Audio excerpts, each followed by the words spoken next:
আল্লাহর হাবিবের দিকে হাত বাড়াইয়া বলে, মুহাম্মদ মাফ করে দাও, ক্ষমা করে দাও, আমার বুঝতে বাকি নাই, তোমার দিকে যদি অগ্রসর হয় তাইলে আরো বড় বিপদ অপেক্ষা করতেছে। আল্লাহর হাবিব বলেন, সূরা কাফ, আবার যদি সামনের দিকে তুমি অগ্রসর হতে, ধোঁয়া কেন, আসমানের আগুন এসে, জাহান্নামের আগুন এসে তোমাকে এবং তোমার ঘোড়াকে খেয়ে ফেলতে। সুবহানাল্লাহ। মাফ করে দেন, আমি সামনের দিকে অগ্রসর হব না। পয়গম্বর বলেন, কাউকে আমাদের তথ্য দিতে পারবো না। একটু সামনের দিকে যখন গেল, আবু জাহেলের সঙ্গে দেখা হয়ে গেল। আবু জাহেলের পূর্ব নাম ছিল আবুল হিকাম, বুদ্ধির বাবা। গোটা মক্কা তাকে বুদ্ধিমান বলে আখ্যায়িত করে। যে পয়গম্বরের বিরুদ্ধে গেল, কোরআনের বিরুদ্ধে চলে গেল, এখন গোটা বিশ্বের সবচেয়ে বড় টয়লেটটা হলো আবু জাহেলের মাথা। পক্ষে থাকলে কি হয় আর বিপক্ষে গেলে কি হয়। তখন বলেছিলেন সুরাকা ইবনে মালিক ইবনে জুশুম, আবা হাকামিন ওয়াল্লাহি লাউ রাআইতাহু লিআমরিন জুআদিন তাসুফু কাওয়াইমুহু। এ আবু জাহেল, আমি মুহাম্মদ কি ধরার জন্য যখন সামনের দিকে অগ্রসর হলাম, যা কাহিনী আমার সামনে ঘটেছে, যে দৃশ্য আমি দেখেছি, না না, এটা কোনো সাধারণ দৃশ্য নয়। আমার ঘোড়ার পাটা নিচের দিকে চলে যায়, চাবুক দেয়া উঠায়, আবার নিচের দিকে চলে যায়। একটা পর্যায়ে ওই ঘোড়ার পায়ের নিচের থেকে ধোঁয়া বের হচ্ছে। আমার বুঝতে বাকি নাই, এই ধোঁয়া কোন সাধারণ ধোঁয়া নয়, এটা জাহান্নামের আগুনের ধোঁয়া। এ আবু জাহেল, একটা কথা তোমাকে বলে যায়, আলিমতা ওয়ালাম তুশাক্কিক বিআন্না মুহাম্মাদান রাসূলুম বিবুরহানিন ফামান দা ইউকাযিমুহু। এ আবু জাহেল, গোটা বিশ্ব মিলে যদি চেষ্টা করে মুহাম্মাদের মোকাবেলা করার জন্য, আসমানের মালিকের কসম করে বলতেছি আবু জাহেল, গোটা বিশ্ব পরাস্ত হয়ে যাবে। আল্লাহর হাবিব মুহাম্মাদের মোকাবেলা করা কারো পক্ষে সম্ভব হবে না। আর ভাইরা, বিলকিসের কাছে যখন খবর গেল, না না, আমাদের হাতিয়ার দিকে তাকায় নাই, হাতিয়াকে লাঠি মেরে ফেলে দিয়েছে। বিলকিস তখন বলল, না না, সুলাইমান পয়গম্বরের মোকাবেলা করা যাবে না। কারণ তাদের সম্পর্ক দুনিয়ার কোনো পাওয়ারের সঙ্গে নয়, তাদের সম্পর্ক হলো আসমানের মালিক আল্লাহর সঙ্গে। জুড়ে বলুন সুবহানাল্লাহ। বারাকাল্লাহু লানা ওয়া লাকুম ফিল কুরআনিল আযীম ওয়া নাফা'না ওয়া ইয়্যাকুম বিল আয়াতি ওয়াদ যিকরিল হাকীম। সাদাকাল্লাহুল আযীম ওয়া সাদাকা রাসূলুহুন নাবিয়্যুল কারীম ওয়া নাহনু আলা যালিকা লামিনাশ শাহিদিনা ওয়াশ শাকিরিন ওয়ালহামদুলিল্লাহি রাব্বিল আলামিন। বাংলাদেশের অনেক বড় বড় উলামায়ে কেরাম ইতিমধ্যে গতকাল অনেক মূল্যবান তাকরীর পেশ করেছেন। আজকেও আমার পরে অনেক বুজুর্গ উলামায়ে কেরাম আপনাদের খিদমতে মূল্যবান নসিহা পেশ করবেন। আমরা যদি রাস্তাঘাটে, বাসা বাড়িতে সময় কাটাই, তাহলে আমরা নিঃসন্দেহে ক্ষতিগ্রস্ত হয়ে যাব। যে ক্ষতি কখনো পোষানো সম্ভব হবে না, পূরণ করা সম্ভব হবে না। আগামী বছর এই আজিমুসান জলসায় আমার আসার সুযোগ হবে কিনা সেটা আমার জানা নেই। হতে পারে এর আগে আমাকে পরপারের বাসিন্দা হয়ে যেতে হবে। তাই সময়টাকে কাজে লাগায় গনিমত মনে করি। আল্লাহ আমাদের সকলকে এই রহমতের সামিয়ানার ভিতরে আসার বসার তৌফিক দান করুন। সকলে বলুন আল্লাহুম্মা আমিন।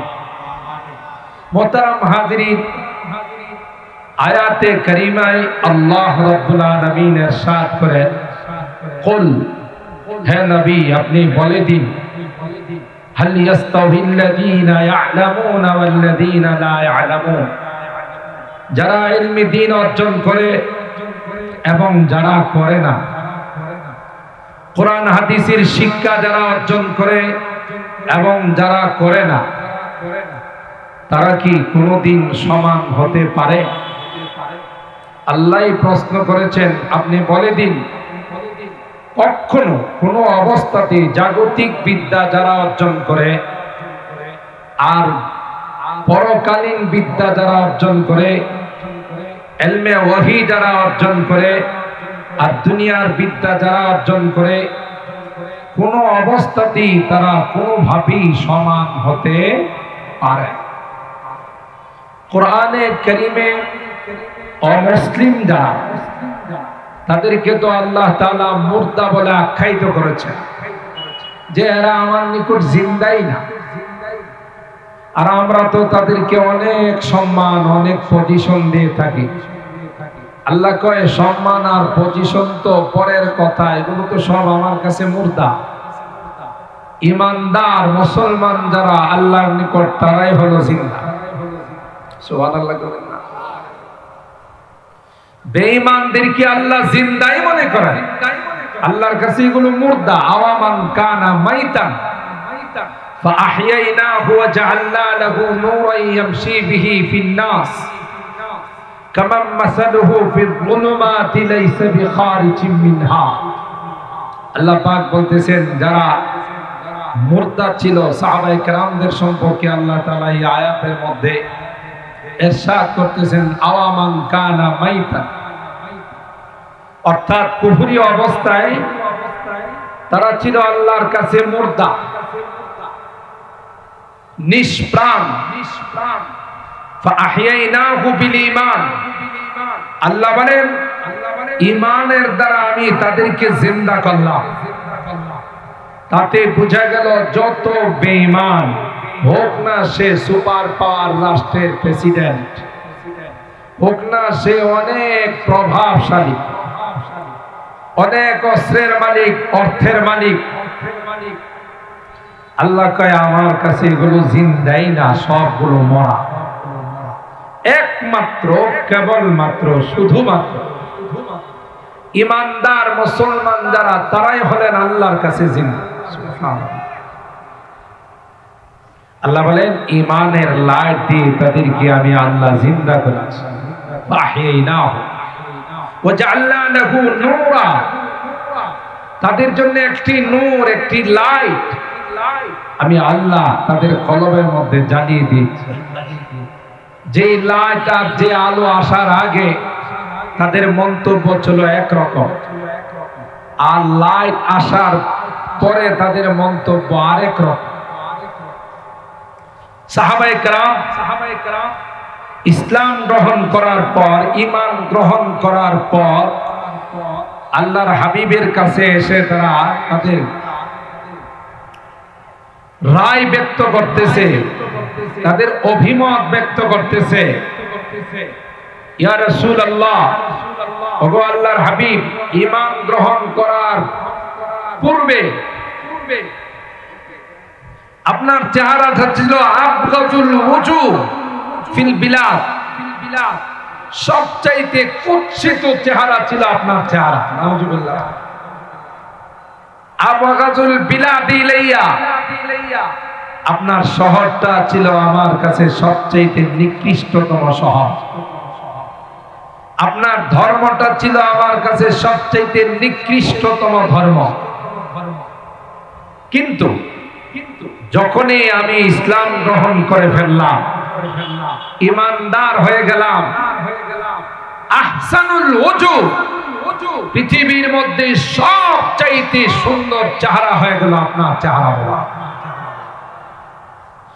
সবচাইতে সুন্দর ধর্ম হয়ে গেল আপনার ধর্ম, সবচাইতে সুন্দর শহর হয়ে গেল আপনার শহর। বলুন তো দেখি, পরিবর্তন কি ব্যক্তির হয়েছে না তার মতামতের পরিবর্তন হয়েছে? তার আকীদা বিশ্বাসের পরিবর্তন হয়েছে, তার ধর্মের পরিবর্তন হয়েছে। এই জন্য ইসলামের স্লোগান হলো ব্যক্তিকে নয় তার কর্মকে ঘৃণা করো। অষ্টগ্রামের একজন হিন্দু যদি আগামীকাল মুসলমান হয়ে যায়, তার সম্পর্কে ইসলাম কি বলছে? আল ইসলামু ইয়াহদিমু মা কানা ক্বাবলা, তার পূর্বের সমস্ত গুনাহগুলো আল্লাহ মাফ করে তাকে নিষ্পাপ বানায় দিবে। আচ্ছা বলুন তো দেখি, ব্যক্তিটার পরিবর্তন হলো না ধর্মের পরিবর্তন হলো? বলেন, ধর্মের পরিবর্তন হলো, বিশ্বাসের পরিবর্তন হলো, ব্যক্তির পরিবর্তন নয়। এই জন্য আমরা ব্যক্তিকে ঘৃণা করি না, তার কর্মকে, তার ধর্মকে, তার বিশ্বাসকে আমরা ঘৃণা করি। কেন?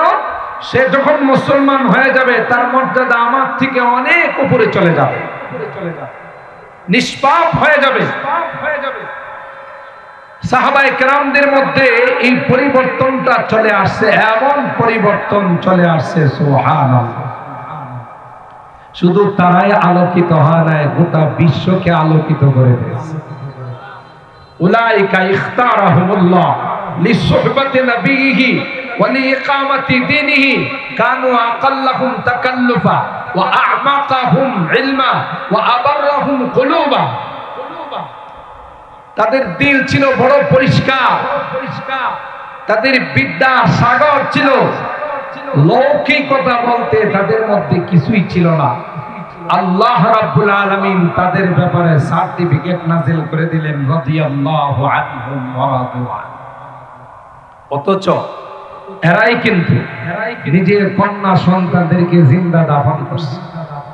এরাই কিন্তু এমন কোন বর্বরতা নাই যে বর্বরতায় নিমজ্জিত ছিল না। চুরি, ডাকাতি, রাহাজানি, মারামারি, কাটাকাটি এমনও ছিল এক বংশের লোক আরেক বংশের লোকের থেকে প্রতিশোধ নেওয়ার জন্য পূর্বপুরুষরা ওসিয়ত করে যায় যে আমি প্রতিশোধ নিতে পারি নাই, তোরা যদি আমার সন্তান হয়ে থাকো তাইলে কিন্তু আমার এই প্রতিশোধরা তোমাদের নিতে হবে। তাহলে বুঝেন কি হিংসা পরায়ণ ছিল।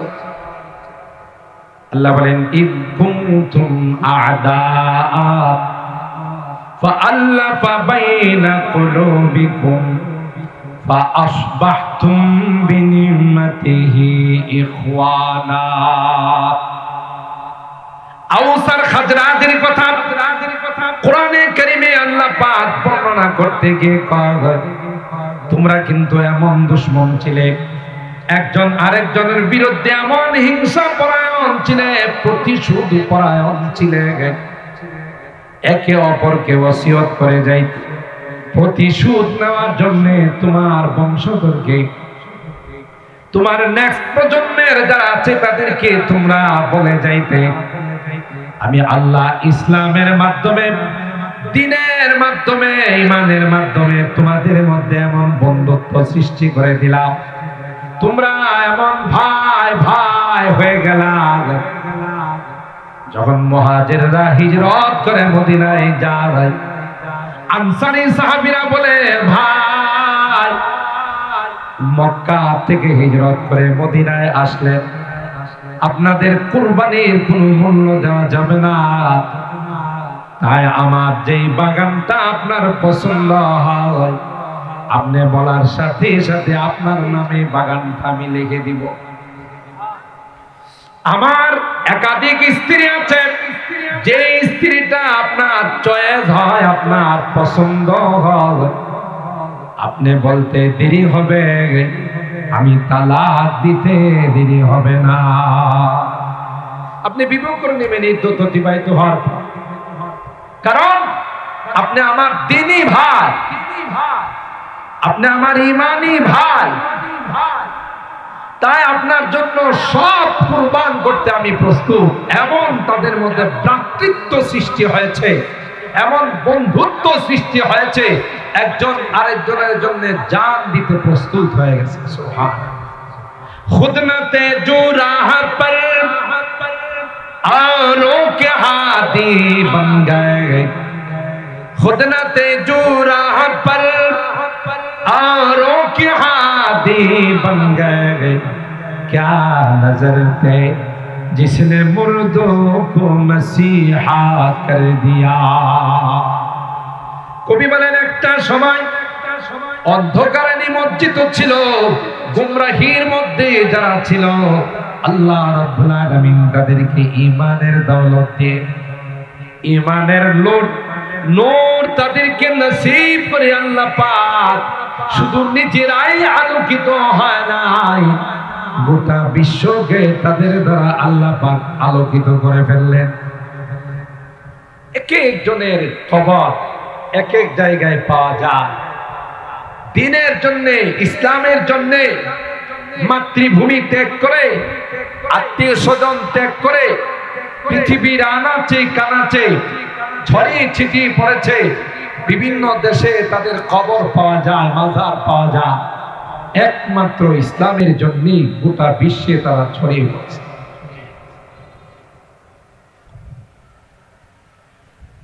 আমার ভাইরা, সেই সাহাবায়ে কেরাম রিদওয়ানুল্লাহি তাআলা আলাইহিম আজমাইন,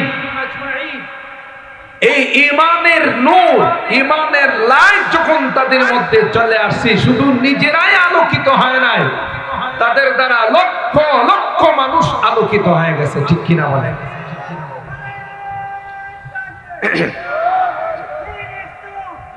মুহতারাম হাজরিন, আল্লাহ পাক বলেন যারা বেঈমান, কাফের, মুশরিক, এরা আমার কাছে জিন্দাই না, মরা। ঈমানদার যারা, এরাই আমার কাছে জিন্দা। আবার এদের মধ্যে ওয়াল্লাযীনা উতুল ইলমা দারাজাত, যারা আহলে ইলম, যাদের সিনার মধ্যে ইলমে ওয়াহির নূর আছে, আসমানি কিতাবের ইলম আছে, সবচাইতে বেশি মর্যাদা ওয়ালা হলো তারা। এইজন্য আমি অনেক বয়ানে বলি, আল্লামা মুফতি ফজলুল হক আমিনী রাহিমাহুল্লাহ প্রায় বক্তব্যের মধ্যেই কথা বলতেন যে মিয়া সাহেব, আমাদেরকে আপনারা দুর্বল মনে করেন না। আলেম ওলামাদের টুপির নিচেও বারুদ আছে। বুঝতে পারছেন কথা?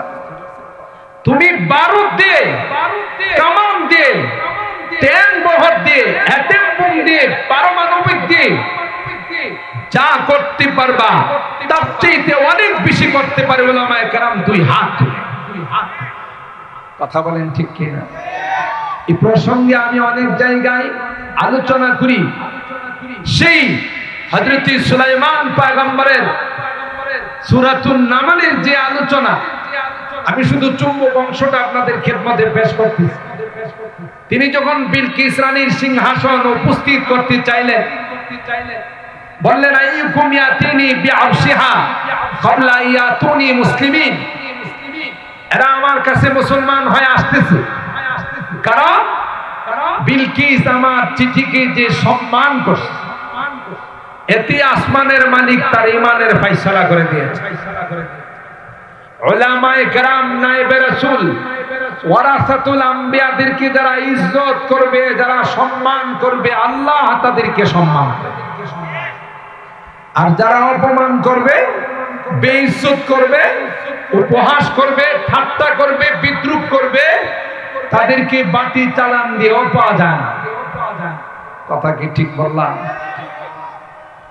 আলেম ওলামাদের সঙ্গে যারা মহব্বত আর ভালোবাসার সম্পর্ক রাখবে, দুনিয়াতেও সাকসেস, সফল কাম, পরকালেও তারা সফল। যেমন এই ঘটনায় প্রমাণ করে। قال يا أيها الملأ إني ألقي إلي كتاب كريم বিলকিস যখন হযরত সুলাইমান পয়গম্বরের চিঠি যখন পাইল, যে চিঠির মধ্যে সুলাইমান পয়গম্বর লিখেছিলেন, আল্লাহ তাআলা আলাইয়া ওয়া তুনি মুসলিমিন, বাহাদুরি করবা না, চিঠি পাওয়ার সাথে সাথে সবাইকে নিয়ে মুসলমান হয়ে চলে আসো। আর যদি না আসো, আল্লাহ আমাকে এমন পাওয়ার দিয়েছেন যে পাওয়ার দিয়ে তোমাকে উপস্থিত করা আমার জন্য কোনো ব্যাপার নয়। আর ভাইরা তখন এই বিলকিস বলেছিল, ইন্নী উলকিয়া ইলাইয়া কিতাবুন কারীম, আমার কাছে এই মাত্র একটি চিঠি আসছে, যে চিঠিটা বড় সম্মানিত চিঠি, বড় দামি চিঠি। কিতাব অর্থাৎ চিঠির সিফাত নিয়ে আসছে কারীম দ্বারা। চিঠিটাকে তিনি সম্মান করেছেন, ইজ্জত করেছেন। আসমানের মালিক ডাক দেয়া কয়, বিলকিস, এতদিন তুমি সূর্যের পূজারী ছিলা, তুমি মূর্তি আর দেবতা গায়রুল্লাহ তুমি পূজা করতে, যখন তুমি আমি আল্লাহ পয়গম্বরকে সম্মান করলা, যখন তুমি ইসলামকে সম্মান করলা, আমি আল্লাহ আসমান থেকে তোমার ঈমানের ফয়সালা করে দিলাম। সম্পর্ক কত বড়, কত মহৎ, এটাই প্রমাণ করে বিলকিস চিঠি পাওয়ার সাথে সাথে জরুরি ভিত্তিতে ইমার্জেন্সি পার্লামেন্ট মেম্বারদের মিটিং কল করার পরে বললেন যে দেখো, আমার কাছে এই মাত্র চিঠি আসছে, যদি আমরা মঙ্গল চাই, ইন্নাহু মিন সুলাইমানা ওয়া ইন্নাহু বিসমিল্লাহির রহমানির রহিম, আল্লাহ তা'আলু আলাইয়া ওয়া আতুনি মুসলিমিন, মঙ্গল চাইলে আমাদেরকে মুসলমান হয়ে সুলাইমান নবীর কাছে দেওয়ার জন্য তিনি আমাদেরকে দাওয়াত দিয়েছেন, আহ্বান করেছেন, তোমাদের মতামত জানতে চাই। সাথে সাথে প্রতিরক্ষা মন্ত্রী, যার কাছে অস্ত্রের গুদাম, প্রতিরক্ষা মন্ত্রী দাঁড়ায় আসে গরম ভাষা, ক্বালু নাহনু উলু কুওয়াতি ওয়া উলু বাসিন শাদীদ ওয়াল আমরু ইলাইকি ফানজুরি মাযা তা'মুরিন, রানী আপনি বলেন কি? আমাদের হাতে আছে অস্ত্র, আমাদের হাতে আছে পারমাণবিক অ্যাটম বোম, গোলা বারুদ সব আমাদের কাছে আছে। আপনি মোল্লার সামান্য একটু চিঠি পায়া আপনি কাবু হয়ে গেলেন, আপনি অর্ডার দেন মোল্লাকে মুহূর্তের মধ্যে সাইজ করে ফেলতে।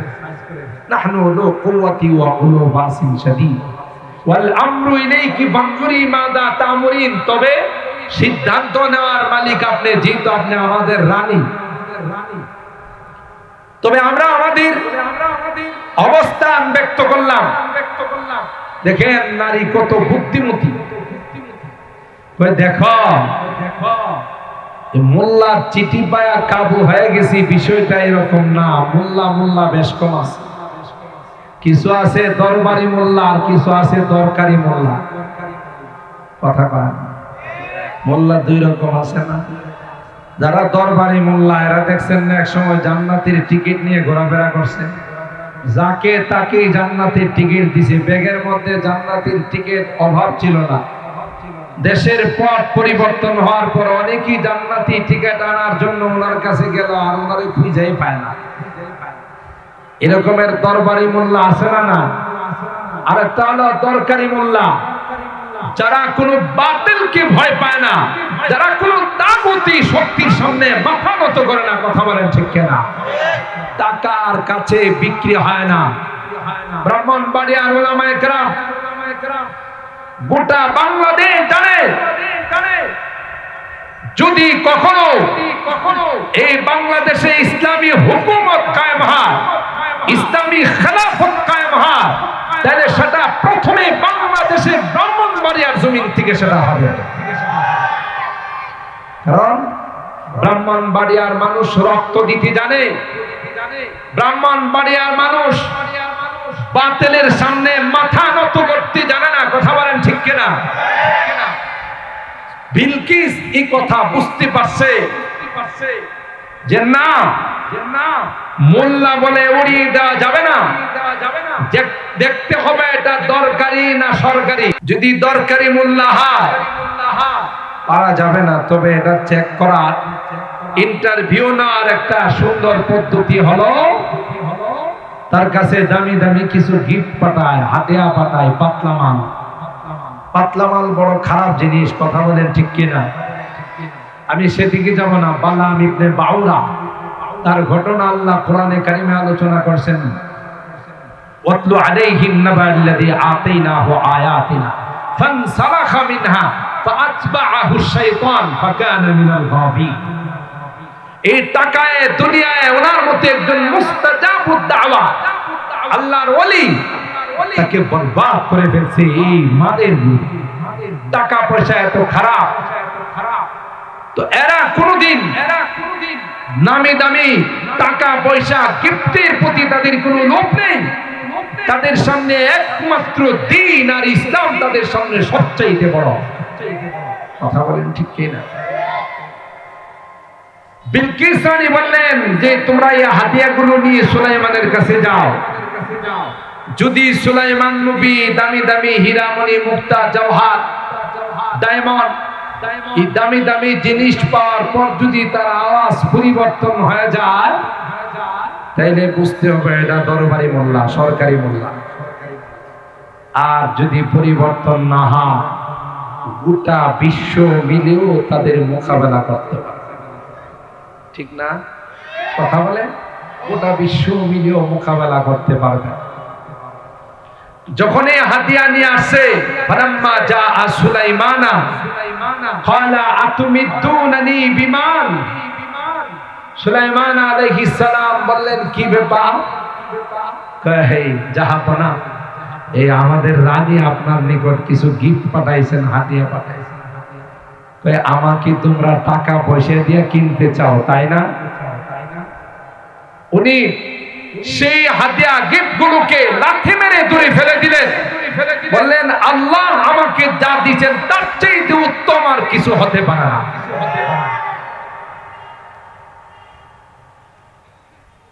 হযরত সুলাইমান পয়গম্বরের এই খবর বিলকিস রানীর কাছে যখন পৌঁছে দেওয়া হলো, বিলকিস রানী বললেন আমার বুঝতে বাকি না এই মোল্লার সঙ্গে গোটা বিশ্ব মিলেও মোকাবেলা করতে পারবে।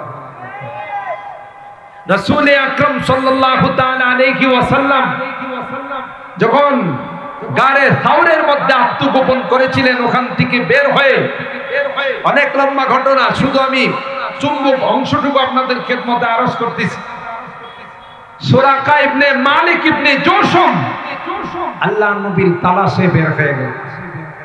কারণ আবু জাহেল ঘোষণা দিছে যদি মুহাম্মদকে কেউ ধরে নিয়ে আসতে পারো 100 লাল ও পুরস্কার। এই লোভে সুরাকা ইবনে মালিক ইবনে জোশম বের হয়ে গেল যে মুহাম্মদকে পাওয়া যায় কিনা।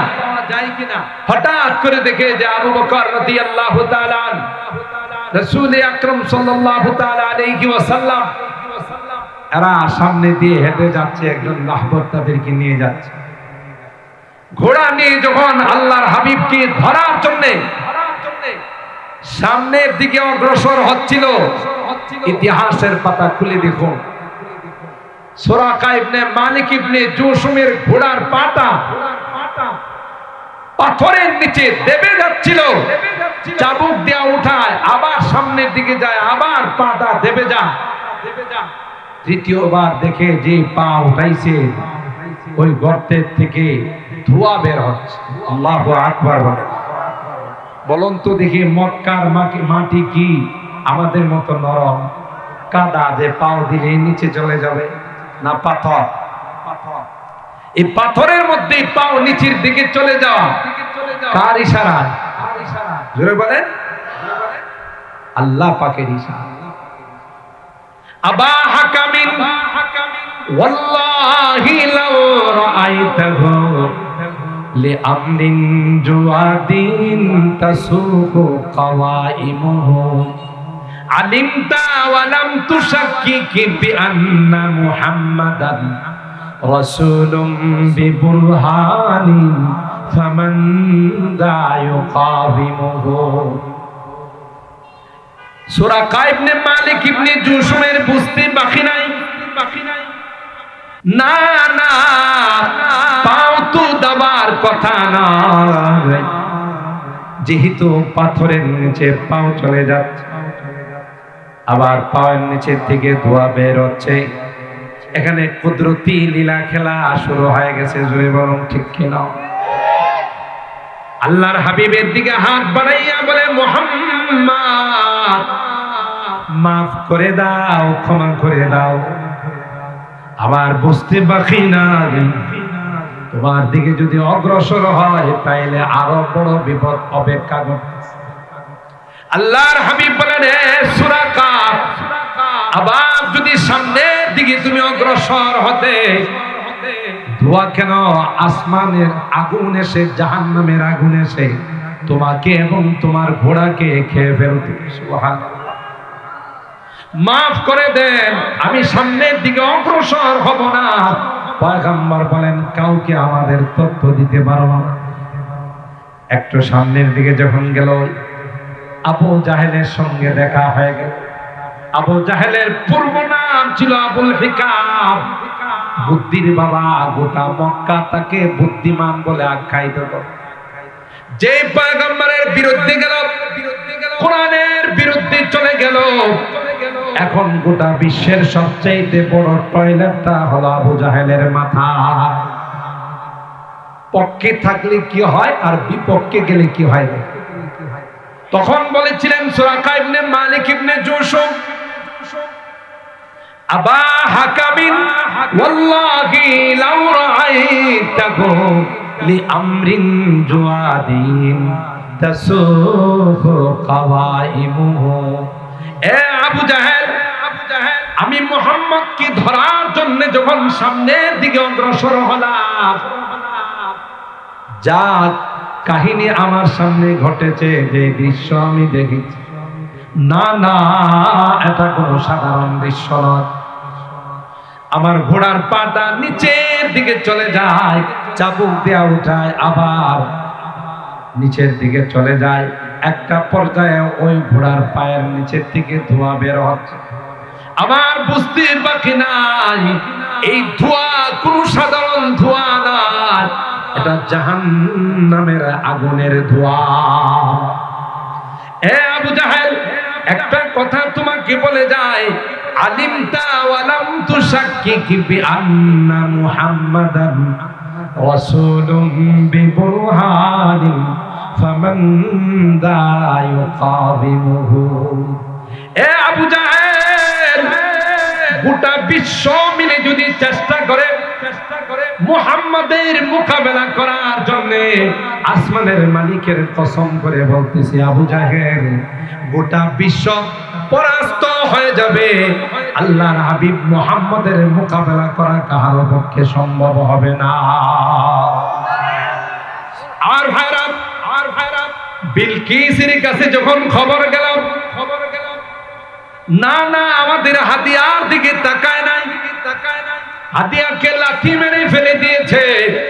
বিলকিস তখন বলল, না না, সুলাইমান পয়গম্বরের মোকাবেলা করা যাবে না।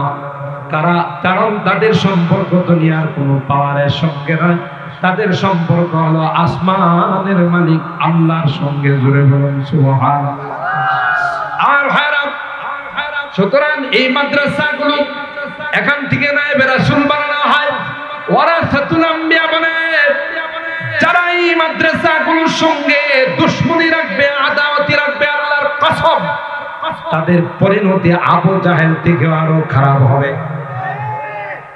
একটা সময় বাংলাদেশে শুধু স্লোগান আর স্লোগান ছিল, মাদ্রাসাগুলো হলো সন্ত্রাসীদের আস্তানা, জঙ্গিবাদ প্রজনন কেন্দ্র, ঠিক কিনা বলেন? আবার উপহাস করে বলা হতো যে মাদ্রাসা গুলো ব্যাঙ্গের ছাতার মতো গজাইতেছে। ব্রাহ্মণবাড়িয়ার উত্তর অংশটাকে তালেবানি অংশ বলা হতো। কথা কয় না? এটি নাকি তালেবানি শাসন চলে, যেহেতু এই এলাকার মানুষ কোনো বাতিলের সামনে মাথা নত করে না। কথা বলেন? আজকে যারা সাজিদ বলে, মোবারকুল্লাহ বলে উপহাস করত, তাদেরকে লাইট মাইরা কোথাও পাওয়া যাবে না। কথা বলেন ঠিক কিনা? কিন্তু আল্লামা শায়েখ সাজিদুর রহমান ব্রাহ্মণবাড়িয়াতে আসে না নাই? আল্লামা মুফতি মোবারকুল্লাহ ব্রাহ্মণবাড়িয়াতে আসে না নাই? যারা উপহাস করত তাদের কোনো খোঁজ খবর আছে? ওরা হলো সব লাপাত্তা ভগবান। কথা বলেন ঠিক কিনা? একটাকে খুঁজে পাওয়া যাবে না। আল্লাহর কসম করে বলি, কিয়ামত পর্যন্ত এই দ্বীনি প্রতিষ্ঠানগুলো থাকবে। যতই বিরোধিতা করা হবে, যতই দুশমনী আর আদাওয়াতি করা হবে, মাদ্রাসাগুলো বাড়বে, আলেম ওলামা বাড়বে, যারাই বিরোধিতা করবে ওরাই নিষ্পেষিত হয়ে যাবে।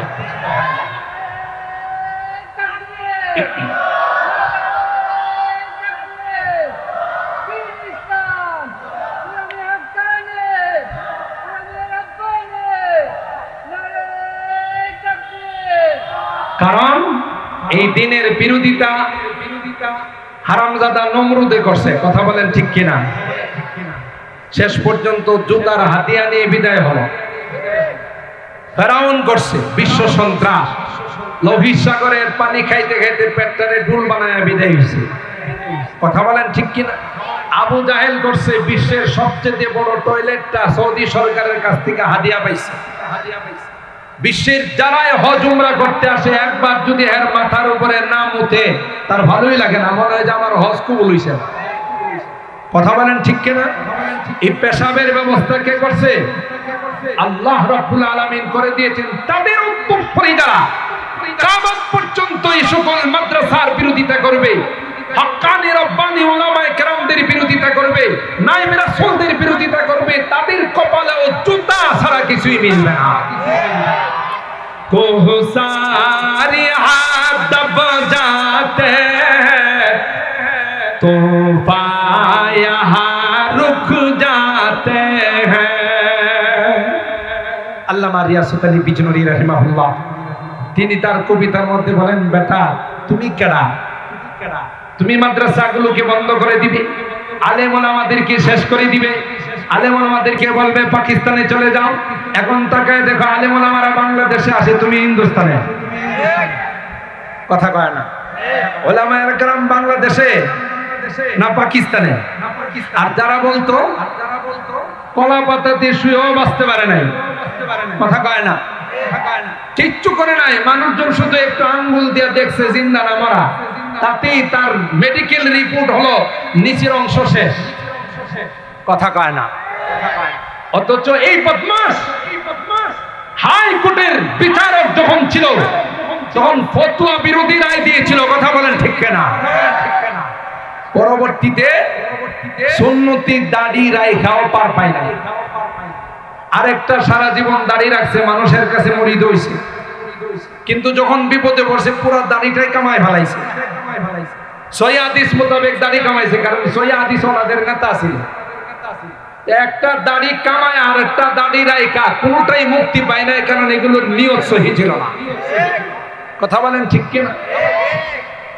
কোহসারি হাত দব যাতে तूफान यहाँ रुक जाते हैं, इसका है फकीरी के आगे, इसका है फकीरी के आगे शाहों की महल झुक जाते हैं। इल्म हुनर का गहवारा तारीख का वो शहपारा है, हर फूल हाय के शोला है, हर शर्वा यहाँ मीनारा है। ए आज़म हुसैन अहमद से बपा हंगामे गिरोदारी তো শাইখুল আরব ওয়াল আজাব, আওলাদে রাসূল হযরত হুসাইন আহমদ মাদানির সন্তান। কথা বলেন ঠিক কিনা? আমরা আমাদের আকাবের দেওবন্দের সন্তান, এরা কোনো বাতিলের সামনে মাথা নত করে নাই, তাই আমরা তাদের সন্তান হয়ে কোনো বাতিলের সামনে মাথা নত করব না। তাই 15 তারিখে ঢাকার সরোয়ার্দী উদ্যানে কাদিয়ানীদেরকে রাষ্ট্রীয়ভাবে অমুসলিম ঘোষণা করার দাবিতে কে কে যাইতে প্রস্তুত আছে? হাত তুলুন। ঈমানের দাবি নিয়ে, খাতমে নবুয়তের দাবি নিয়ে আমাদেরকে সরোয়ার্দী উদ্যানে উপস্থিত হয়ে যেতে হবে। আশিকে রাসূলের প্রমাণ পেশ করতে হবে যে না, কাদিয়ানীরা এই দেশে মুসলমান পরিচয় দিয়ে থাকতে পারবে না। কথা বলেন ঠিক না বেঠিক? এই জন্যে ভাই এই আহ্বানটুকু আজকের এই বিশাল সমাবেশে আপনাদের খেদমতে রেখে যাচ্ছে। আমাদের আকাবের যারা আমাদের মুওয়াফিক ছিলেন, যারা ওলামাদেরকে ভালোবাসতেন, তাদেরকে গোলাপ ফুল দিয়ে বরণ করতেন। আর যারা উলামায়ে কেরামদের সাথে দুশমনি রাখতেন, ইসলামের সঙ্গে আদাওয়াতি আর দুশমনি রাখতেন, তাদেরকে তলোয়ার দেখাইতেও দ্বিধা করে নাই। কথা বলেন ঠিক কিনা? এটাই আল্লামা হযরত হুসাইন আহমদ মাদানী রাহমাতুল্লাহি আলাইহি, আল্লামা শেখ রিয়াসত আলী বিজনুরী রাহিমাহুল্লাহ এটাই উল্লেখ করতেছেন যে আমরা আমাদের উত্তরসূরিদের মতো কখনো ফুল নিয়ে উপস্থিত হতে পারি, আবার কখনো তলোয়ার নিয়ে উপস্থিত হতে পারি। কথা বলেন ঠিক কিনা?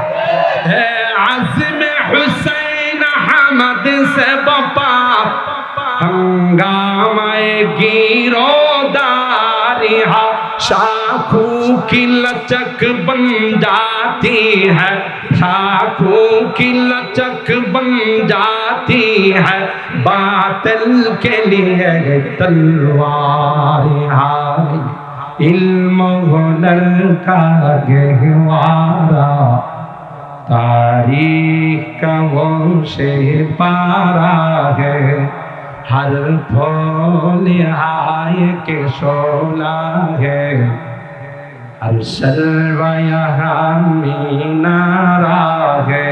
अल्लाहु अकबर।